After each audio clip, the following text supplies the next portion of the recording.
All right, now it's time to join our blocks for the afghan. I have included in the written pattern some layouts for you to use, but I'm just going to show you how I actually sew them together today. To sew them together, I like to use the mattress stitch. That requires that you actually cut the length of yarn that you want to use to sew them together. You won't be working directly off the skein, so cut a good length, something that you're comfortable working on and working with that isn't going to get too tangled as you work. So don't try and cut enough to sew the entire blanket together at once. You're going to want to only cut about a yard's worth at a time. Then you'll want to thread it onto your yarn needle and line up your squares to be sewn together. Now, again, these greatly benefit from being blocked. You'll want to block these. Now, for the sake of time, I haven't blocked these particular ones, but if I had, they would be the exact same size, 12 by 12. So what I want to do is match up the stitches along the side, and one thing that will help me is that I've got these white sections in the middle, my color D, and I want to make sure that those match up as well. Those will sort of create the path from block to block. So to begin the mattress stitch, I'm going to go ahead and find the corner of one of my squares. To do that, I want to find that middle half double crochet of the 5 that we worked in each corner, and I want to come from behind. So it's okay to go ahead and pick up your square and go ahead and take a look at your stitches. Make sure both your squares are right side up when you do this. That's where that little end in the middle will come in handy. So pick up your square and find that center half double crochet. 1, 2, 3, 4, 5. Let's see here. 1, 2, 3, 4, 5. So I want that third one right there. I'm going to send my needle from the back of the square towards the front, right under both of those loops. And I want to leave a good 6 to 10 inches of tail here to weave in later.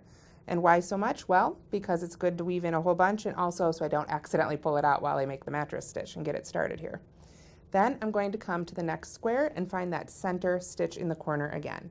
Remember, this last round on each of these squares is completely identical. So 1, 2, 3, 4, 5. That third one right there is my center. So I will send my needle right under there. Pull that on through. Be careful not to pull too hard. You're going to pull your end all the way through and have to start over. From there, I'm just going to go back and forth. I'm always going to come from behind. So I'll find the next stitch back on that first square, come from behind and pull through there. I'm not too worried about pulling too tight just yet. I'm still getting them set up, and I can pull on both ends to tighten it up as I go. So then I will come back over to the second square and go under both of those loops. And this is where I can start pulling them together, and I want to make sure that those 2 stitches are what match up. So that's where I do. I just go back to the left and pull through, and then back to the right and pull through there.